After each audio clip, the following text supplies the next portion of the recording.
Hello，大家好，我係立邊啊，今日翻去揾我 G-Jam 永恆啊。咁啊，今日咧紅高達嘅活動咧就推出咗啦，亦都係呢隻 game 咧第一個嘅活動。咁啊，今日想同大家講究竟紅高達勁唔勁呢？咁啊，同埋值唔值得拆呢？仲有就係有啲咩要注意呢？同埋最後就係點樣攻略 Expert 嘅關卡呢？咁啊，今日呢條片咧就用最快速度、最精彩咧去話俾大家聽，分享俾大家聽啦。咁我哋入 game 先啦！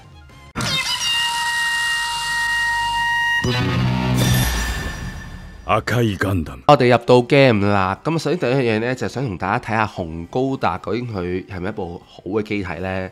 咁我直接開估啦，我覺得大家係一定要拆㗎，因為今日活動呢，你係會有一個平民嘅神機啊，我可以咁樣講啊。第一步亦都係你可以升到盡，如果你覺得你手抽唔係咁好嘅話，或者之後某啲永恆關卡一定要用到機動戰士嘅話，呢部機體你係一定要練嘅。咁首先嚟到呢個紅高達啦，我哋可以睇下佢武裝啦，其實武裝都幾好嘅。咁分別一個流星錘啦，就近攻㗎啦。之後中距離呢，我哋就會有一個頭部嘅火神炮啦，咁啊斗炮啦。咁而最尾就係浮游炮。咁我諗呢，其實最主要用呢都係浮游炮啦，呢部機，因為嗰個距離又遠啦，同埋佢可以 nerf 人哋防嘅。咁所以呢個就係呢部機嘅重點啦。而今次呢個活動呢，最值得大家留意呢，其實就係修治呢個角色，因為呢，我哋通常咧 SSR 嘅機師呢係冇可能咧會有兩次支援攻或者支援反擊，但係呢一個係有嘅，所以雖然佢小招60 level，但係佢係可以有兩次，咁所以 SSR 機師嚟講佢算係幾好嘅，咁所以你係呢一個修治係要升㗎啦，同埋呢個紅高達係要拆㗎啦。個原因係咩呢？第一就係你可以有三特嘅 SSR 嘅然後。今次嘅活動呢，係仲會可以俾你拆佢嗰啲技啊，即係你可以升盡啲技，升爆部機啊。咁係啦，咁我升爆部機之前究竟有啲咩要留意呢？就係我哋要睇下我哋今次嘅使命呢一 part 啦，事件呢一度要知道佢送啲乜嘢啊。就係呢，我哋會見到其實紅色高達嘅俾你突破用嘅道具，咁即係變相係咩呢？其實你第一關呢係唔使拆㗎，所以我哋最主要拆嘅就係黑同埋 Expert 㗎。咁我可以嚟到呢一度直接入去 event 度睇啦。入到 event 有3個難度 ，normal、黑、expert。normal 一打第一次呢，你就會有紅高達一部啦，然後有修治啦。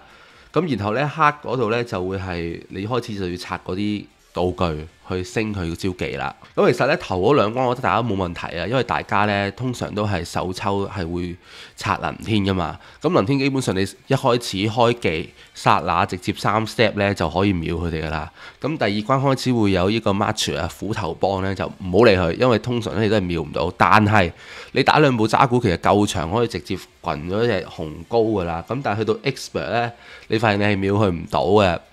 咁呢，而我嗰個嘅做法會係點呢？我就係要靠支援機去補多下，因為即使我一突都好啦，我部能天一突都好呢，我都係秒唔到佢嘅。咁所以變相呢，我就要有部自由呢去幫手嘅。然後如果你係同我一樣，一攻擊機一支援機，然後直接殺咗紅高呢，兩彎內呢，你發現你係去唔到3星嘅。咁變相用我呢個方法呢，你係要計埋打多幾部機。然後你先可以有3星，3星之後呢，我哋先可以掠過，係啦，掠過呢度要提大家，佢有個位就係好似你平時嗰啲每日任嗰啲掠過3次咁樣呢。你個掠過唔好咁早喺 normal 用啊，用完之後呢，每日得3次嘅啫，所以你就冇用嘅。你要係擺喺 normal 度，你係嘥咗㗎，你要留翻俾 expert 嗰度拆嗰啲金咯。咁但係你話啊，打到去 expert 之後係咪就已經唔使再打黑啊？咁啊其實唔係嘅，因為其實咧要去到呢啲最初級嘅零件呢，你係打黑係易出啲啊，反而打金呢係冇咁易出嘅。咁變相呢，你紅高一開始頭嗰幾呢，你可能都要拆啲黑先咯。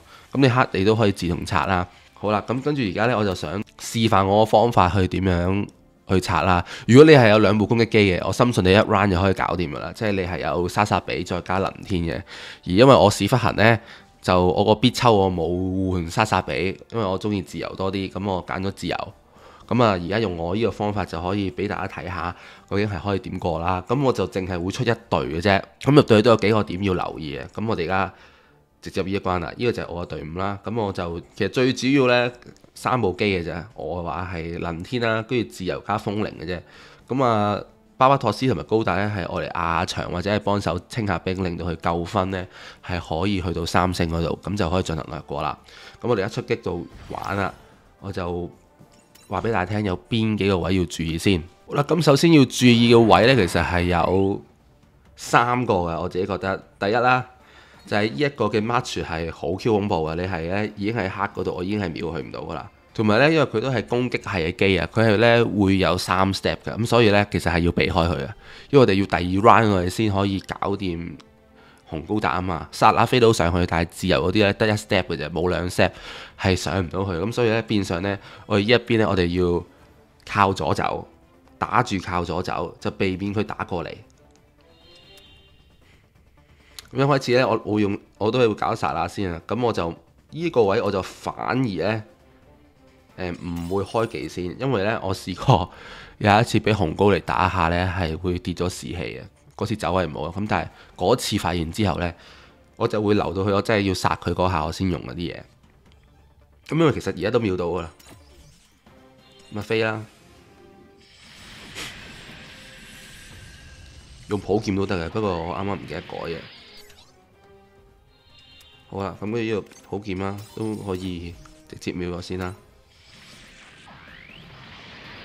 咁我盡量靠我向前啊！呢一度 March 咧係過唔到嚟嘅，紅高都唔會話即刻衝到過嚟，跟住撚浮炮嘅。OK，咁跟住下一步呢就基拉啦。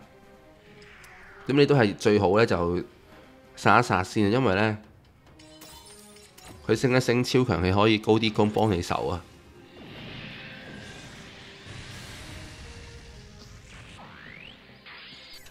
咁啊直接咁樣呢一個位，佢 March 應該就過唔到嚟噶啦。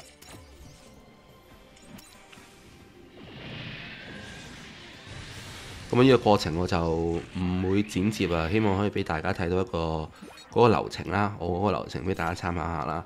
咁風鈴呢要行呢一邊㗎，冇計啊。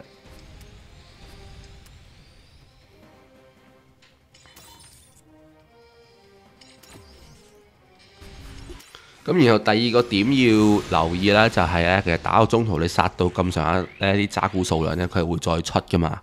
咁所以變相其實如果你教 auto 去打嘅話呢，你嗰隊嘢除非係完善呢，如果唔係呢，都幾難搞。尤其是呢，因為我打得唔夠遠啊，我嗰啲 SSR 機呢，我唔係開發得好多啦，同埋我唔係升到好全部升到好高，就會有呢個問題。咁所以變相呢個活動可能都要手動啊，就可能幾分鐘咁一波咁刷咯。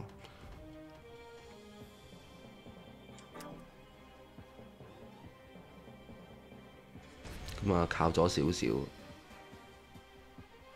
啊，都靠咗少少，個變態婆會過嚟打到我，如果唔係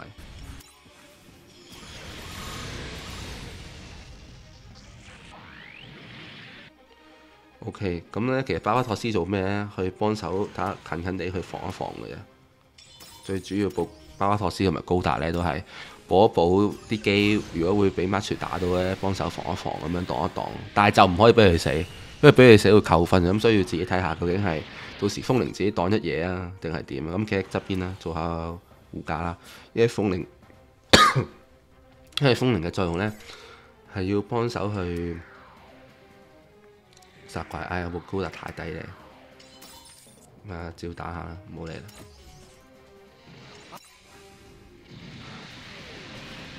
要打到足夠兵，即係依兩個條件咯。2 round 內要殺到佢，然後打足夠兵。嗱，呢個位睇打幾多啦？有支援防禦嘅。其實反而可能唔支援防禦，就咁基拉防禦會唔會俾佢打好多？唔會嘅話，咁我會揀用基拉防禦咯。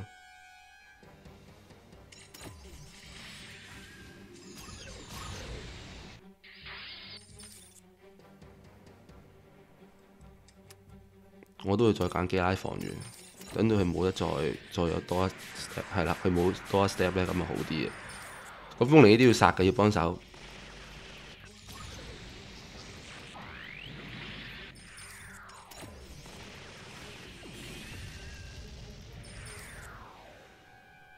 啱埋一好擋，陣間要救下高達啊。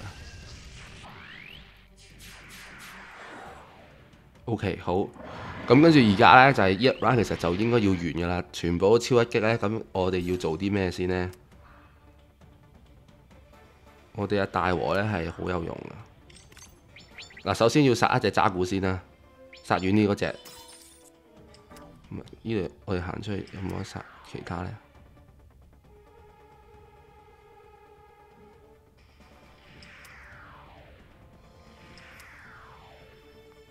殺呢部。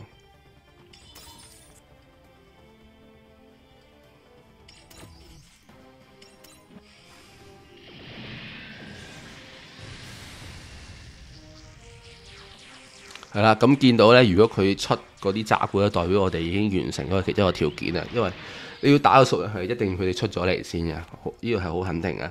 咁呢，因為而家呢，呢個 March 呢係好癲超一擊啊嘛，我哋一定要用基拉係做咩呢？要搖擺閃避，因為呢一個係100% 去迴避啦，然後令到佢嗰個氣勢會冇咗嘅，同埋基拉係唔使死嘅。OK， 咁基拉照開技打一打佢先。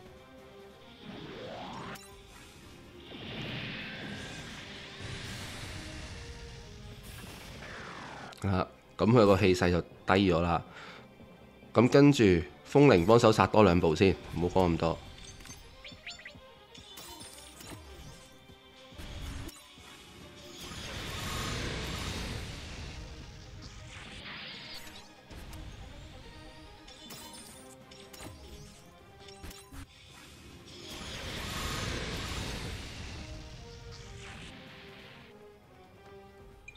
然後就到薩拉行動啦，薩拉殺2部渣古，佢有3 set 啊嘛。我哋而家咁樣打啲兵嘅目的呢，其實最主要呢就係要令到呢，我哋係夠分可以去3星，然後我哋可以搞掠過啊嘛。呢度打一步，佢支援反擊唔使驚啊，因為我哋秒咗佢係冇得反擊噶啦。OK，咁跟住呢度要開技啦，冚唪唥開晒佢啦，超。因為已經超一擊啦，所以唔使再開。呢個攻擊爆裂要開啦，跟住極近可以 EX 技，而家唔夠啊嘛，但係我哋有自由，再補一補，咁就減15萬就可以 Q 咗佢啦。咁啊，呢一度睇一睇啦，睇個動畫啦，臨尾搞掂佢嘅話就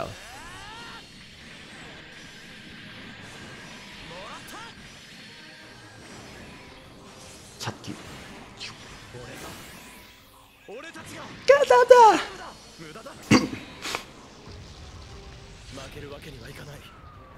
咁有啲朋友仔係可以能天直接秒啊！我唔知係升晒技之後定係佢2突啊？有1突係做唔到啊，暫時。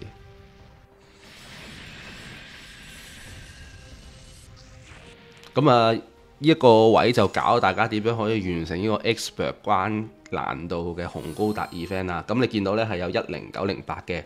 如果總共殺咗個機體係15架，即有14部係渣古啦。咁重點講一次，要有3隻。係啦，我就係1攻擊2支援嘅。如果你有隻沙薩比應該好啲嘅。咁啊，要做嘅就係向左邊被 match， 然後打定一定嘅渣古數，然後有支援機攞基拉去用招技去令到阿修治個士氣低。如果唔係呢，你都係有一步死嘅。咁所以就係咁啦，咁樣就可以成功3星，咁你就可以開始拆咯。咁啊，祝大家武運昌隆！呢個就係呢我嘅少少心得啦。咁啊，之後我就會問我朋友會唔會有一啲平民機嘅教學心得呢，就請教下佢，因為佢哋呢就即係拆手抽第一日拆得好快，跟住然後就已經玩，然後就試啊咁樣。咁啊，如果再有啲平民機，大家有練開 SSR 機嘅話呢，係可以做到，我就話俾大家聽啦。咁我哋下條片再見，係啦。同埋因為今日臨時拍呢條片，臨時剪呢條片就變到 G Cuts。原本剪佢嘅時間呢就冇咗，咁所以聽日啦，係啦，聽日我有放假，今日就要工作，咁所以就冇時間同時出2條片俾大家啦。咁啊，我哋下條片再見啦。啊，呢排都見到好密啦，我都好開心見到大家，拜拜。